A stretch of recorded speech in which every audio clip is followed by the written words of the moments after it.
Hello, my name is Tyler. At 24, I find myself navigating the challenges of college, often preferring to remain in the shadows.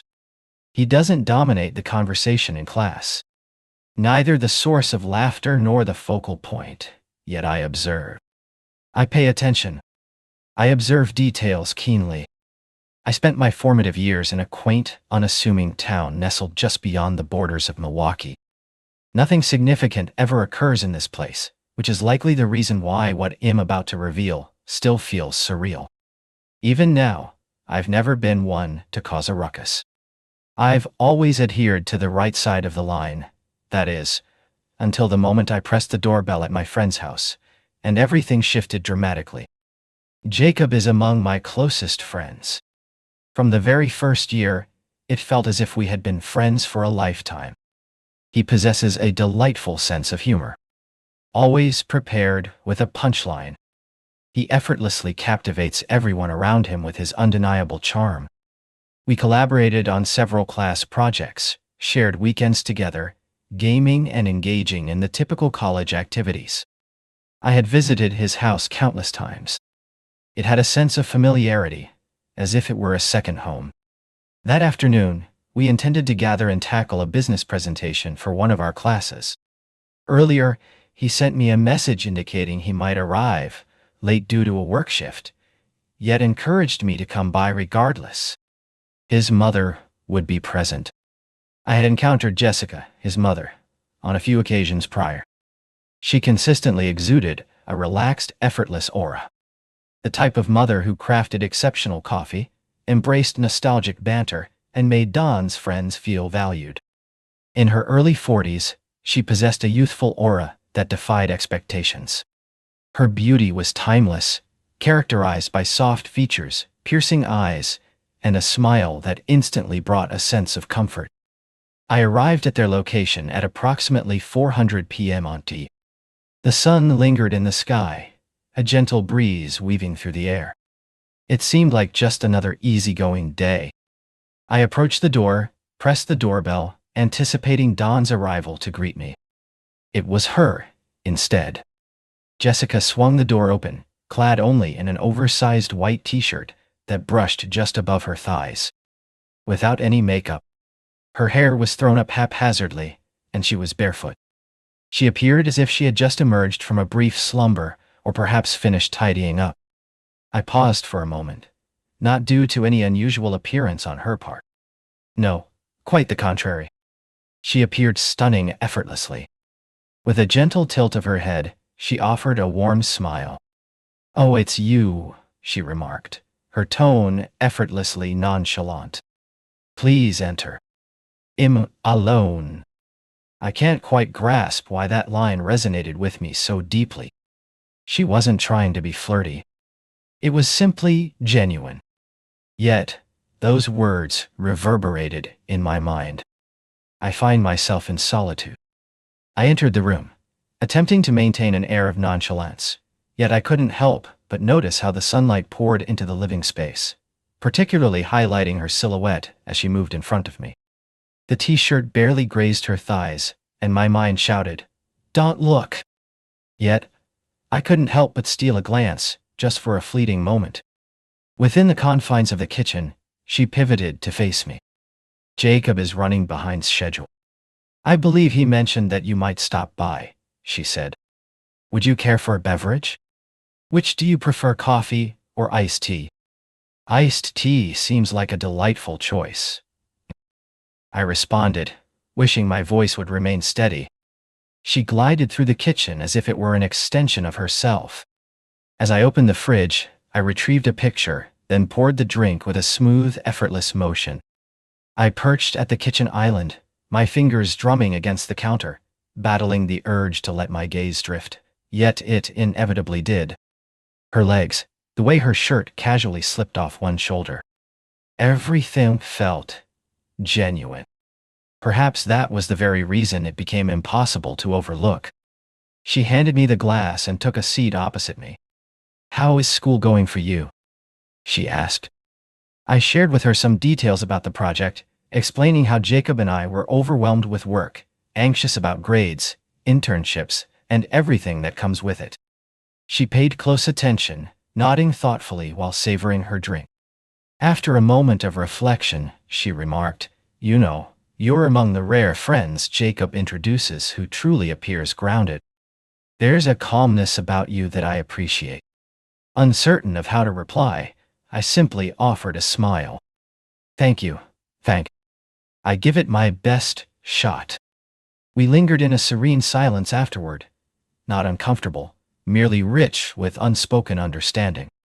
As if an unvoiced sentiment lingered in the atmosphere. She released a soft, melodic laugh. "Apologies, if I seem a bit disheveled at the moment. I just threw this on," she remarked, giving a gentle tug at the hem of her shirt. I let out a nervous laugh. "You appear fine. I mean, you look quite good." She interrupted me with another laugh, soft and teasing. "Take it easy, Tyler. I'm merely having a bit of fun." I could sense the warmth rising in my cheeks. We found ourselves immersed in conversation for almost 40 minutes, covering a wide range of topics. Music, books, and the silly antics Jacob got up to in his youth.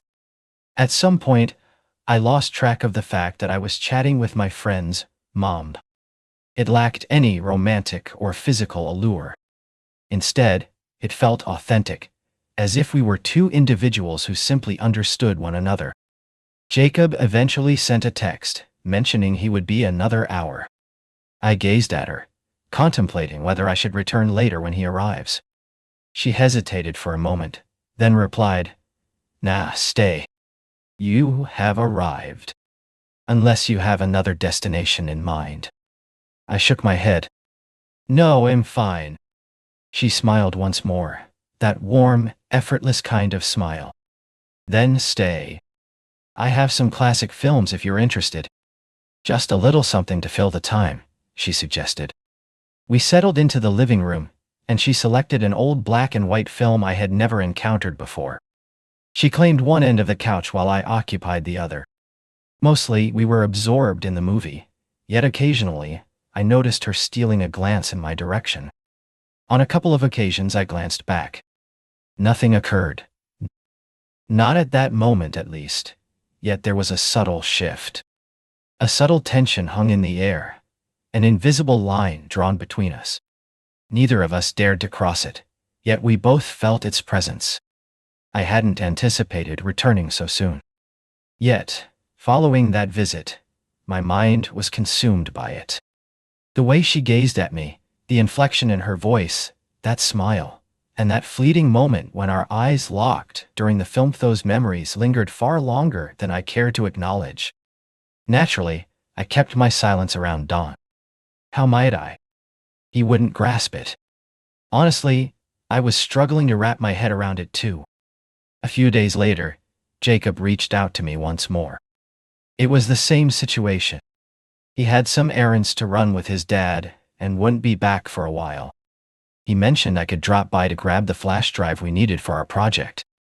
I took a moment to collect my thoughts, and before I realized it, I was already on my way.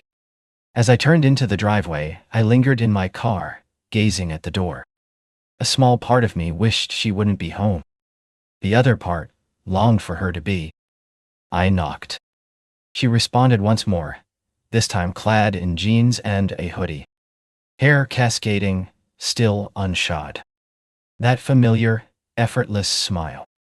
"Tyler," she said, as if genuinely pleased to encounter me again within the span of a week. "Jacob isn't home, though." "I get it. He asked me to pick up a flash drive," and I replied. She moved aside, granting me entry. "It's likely on the counter. Would you like something to drink while you're here?" I paused for a moment. "Well, all right then." We made our way back into the kitchen. The lighting enveloped the room in a gentle glow, and the air was infused with a warm, sweet aroma, perhaps vanilla or a hint of cinnamon. She didn't impose her presence, yet the space undeniably belonged to her. As she poured water for both of us, she leaned against the counter, arms crossed, exuding a quiet confidence. "How is the project progressing?" she asked. I shrugged. Honestly, it's a mess. Jacob has been wandering from one place to another, and I find myself somewhat preoccupied.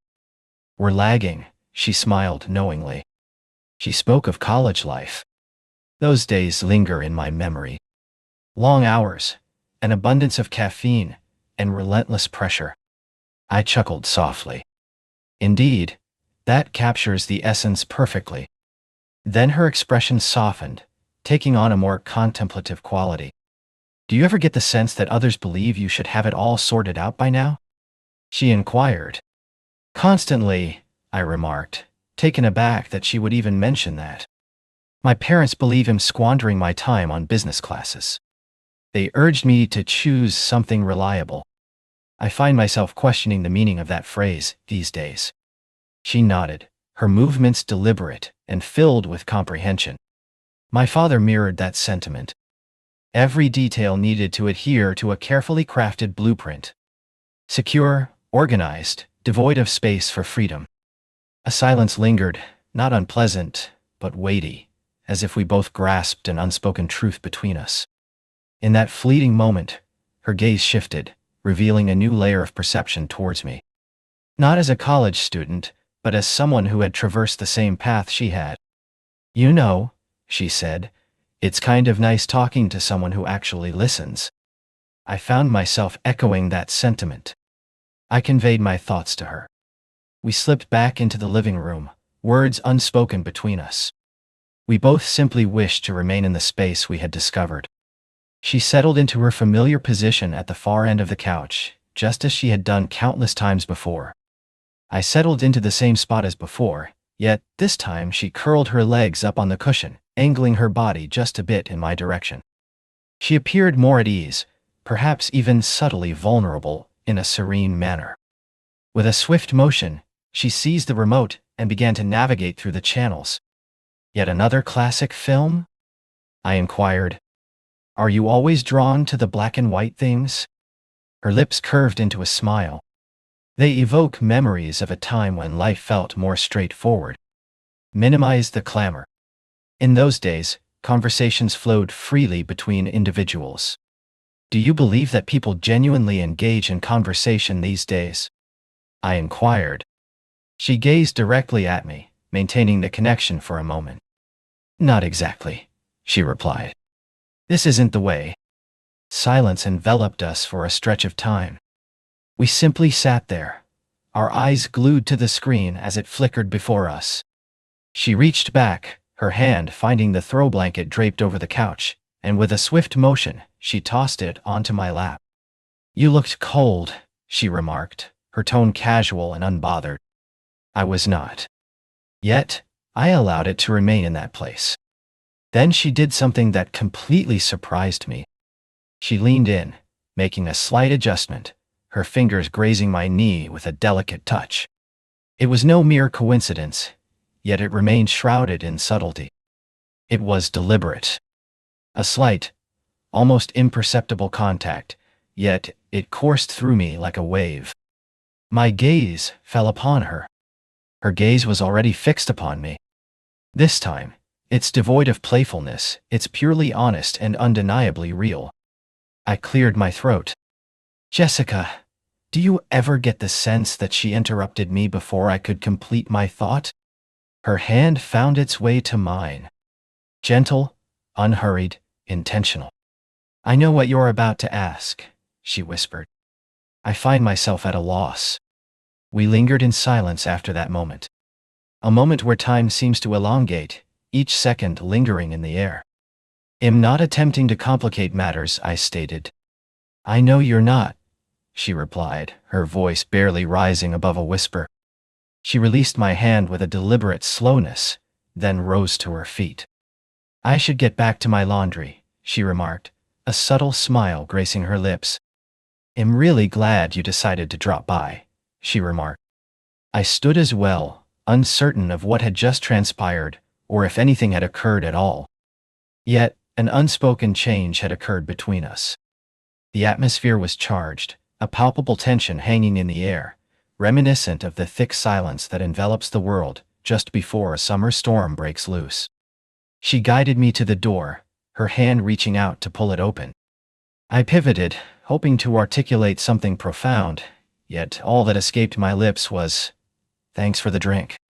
She offered a faint smile in response. "At any moment, Tyler." I stepped outside, the door clicking shut behind me, a gentle yet definitive sound.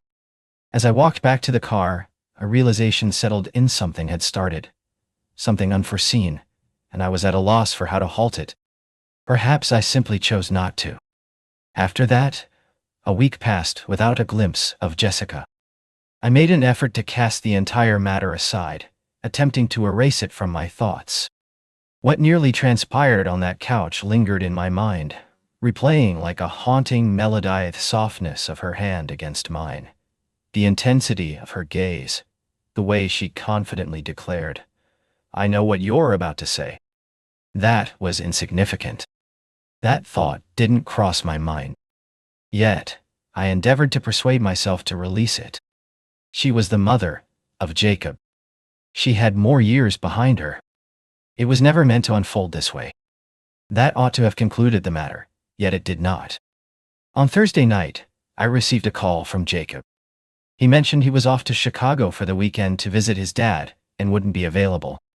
I inquired whether I might drop by to collect a folder from his room. Additional materials for our project. The hour was growing late, nearing the stroke of 8. I paused for a moment, then agreed. As I drove into the driveway, my headlights sliced through the fading blue of twilight. The exterior of the house exuded a cozy and welcoming charm. The porch light glowed softly, and a strange sensation coiled within my chest as I approached the door. I rapped on the door. Jessica responded once more, her feet bare against the cool floor, donning a long white t-shirt reminiscent of the one worn previously. Perhaps not identical, but sufficiently similar to catch the eye. Her hair hung slightly damp, as if she had just stepped out of the shower. She glanced at me for a moment, not exactly surprised, just cognizant. "Oh," she murmured gently. "It is you." Jacob requested that I retrieve a folder from his room. I elaborated. She gracefully moved aside, allowing the door to swing open wider. "Come in. Yes, you. I'm alone." The same words, yet they resonated differently this time. I crossed the threshold. The air carried a crisp, refreshing scent. Soap accompanied by the gentle glow of warm candles. Silence enveloped the house. Silence reigns, interrupted only by the gentle hum of the fridge, devoid of TV or music. "So, he's away, is he?" she inquired as I approached the stairs. "Indeed. Chicago." I halted midway up and cast a glance behind me. She lingered by the door, her gaze fixed on me. "Is there anything you desire before you leave?" she inquired. "Can you? Is it water? Are we considering wine?" I nearly declined her offer, but instead I replied, "Wine sounds delightful." She nodded and made her way to the kitchen. I pursued. She filled 2 glasses with red wine and settled against the counter, taking her time with each sip. I grasped mine firmly and positioned myself opposite her. Our conversation meandered through the trivial, touching on music, reminiscing about memories, and exploring a tapestry of random thoughts. She shared with me the profound stillness that enveloped the house in Dawn's absence. I expressed to her my deep disdain for the relentless pressure of school deadlines. Her laughter rang out. We continued to sip. Then silence enveloped the scene, but not in an unsettling manner. Simply remained still. She placed her glass on the table and turned her gaze toward me. Her expression shifted. "Tyler, may I pose a question to you?" "Indeed. What brings you here, really?" I took a moment to stop. "To Jacob. B." She interrupted me with a soft touch. "No, I mean, what makes you the one? You might have considered asking him to send the file. He might have chosen to wait until his return." I chose not to respond. I found myself unable to deceive. Not when she gazed at me in that manner.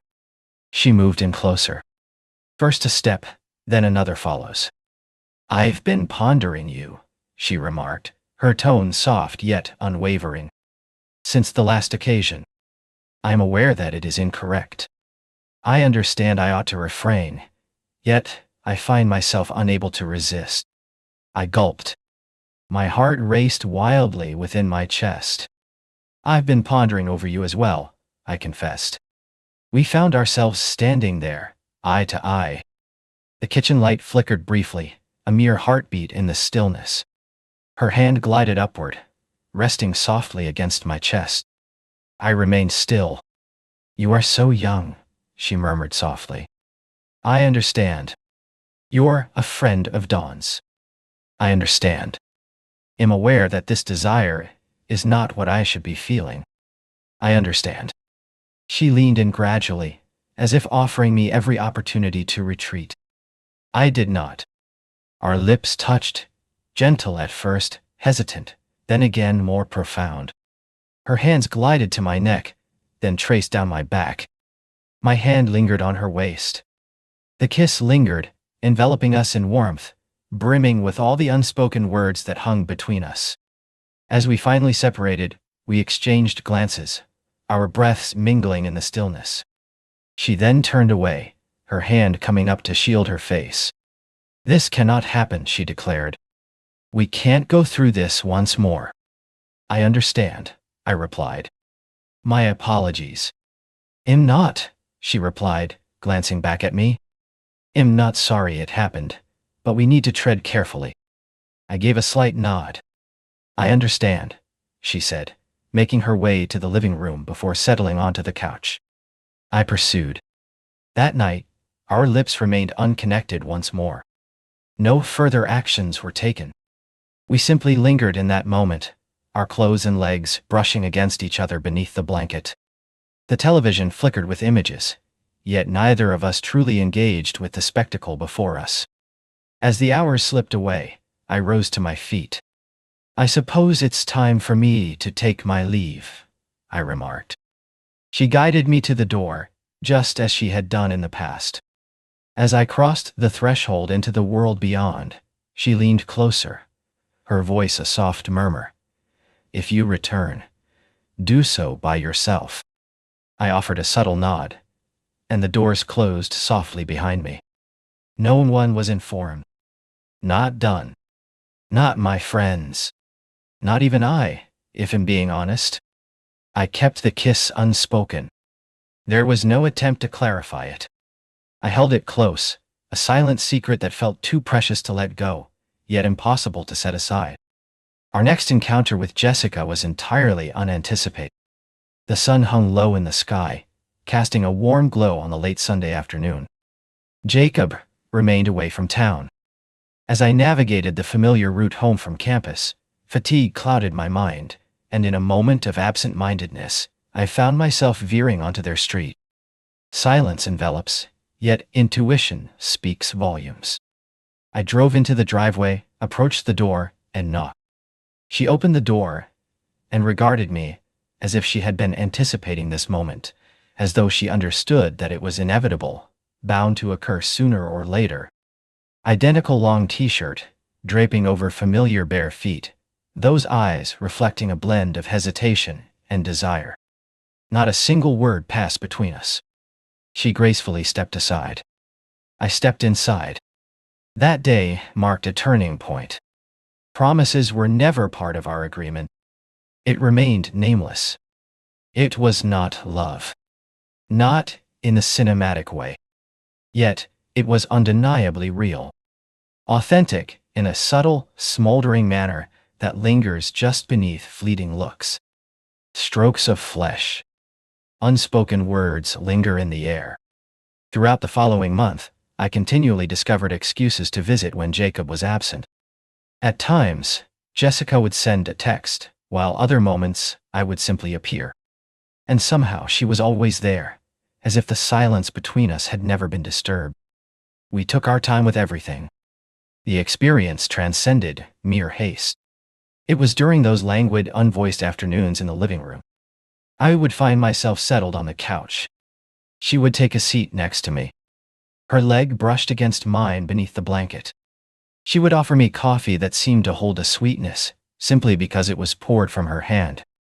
At times, she would gently lean into me while we watched a movie, her head resting softly on my shoulder. She would chuckle at a silly remark I made regarding school. At times, our lips would meet in a gentle embrace. Soft kisses that lingered without demanding anything further. They unfolded in the kitchen, lingered in the hallway, and once, they danced out back by the porch as the sky softened to a gentle pink with the sunset. Amidst everything, we avoided discussing what it truly was, for naming it would have rendered it tangible. Exceedingly authentic, exceedingly perilous. One night stands out in my memory. Soft melodies filled the air, a slow and timeless tune echoing through the room. She donned a relaxed sweatshirt, its sleeves draping over her hands. We nestled together on the couch, and I confided in her about my reluctance to tread the same path as my father. Construction simply didn't resonate with me, despite it being his expectation. She absorbed every word, her gaze unwavering and fixed on mine throughout the conversation. Then she said, "You make me feel like I am still more than just somebody's mom." That struck a chord within me, resonating more profoundly than I had anticipated. "You exist." I told her, "You're so much more." Our lips met once more, lingering in the moment. Her hands cradled my face as if she craved that connection. And I allowed her to, for I felt the same way as well. Yet, amidst the warmth, I sensed it lingering. The edge draws nearer. With each brush of our skin, an unspoken understanding passed between us. The boundary we had been tiptoeing around was not destined to remain hidden indefinitely. Dawn was never brought up. Not a single time. That was the sole guideline we adhered to. Silent, yet resolute. The space we once shared. He was absent from it. One afternoon, as I observed her preparing tea, an unexpected realization struck me. I found myself reluctant to see it conclude, yet deep down, I understood that it was inevitable. We found ourselves in a fleeting moment, teetering on the edge of uncertainty. Each kiss, each glance, each laugh. It was a calculated risk, a subtle wager. Then, on a seemingly ordinary day, she turned and regarded me with a gaze that was unmistakably different. "Surely you understand that this moment is fleeting, don't you?" I gave a slight nod. "I understand. I simply don't want anyone to be harmed," she expressed. "Particularly not Jacob. We have ventured beyond our limits. I understand. Yet, I hold no regrets." I echoed the sentiment, saying, "Me neither." Once more, silence enveloped the scene. Not painful, merely abundant, as if we both grasped the essence of it. During that week, our paths crossed on 2 occasions.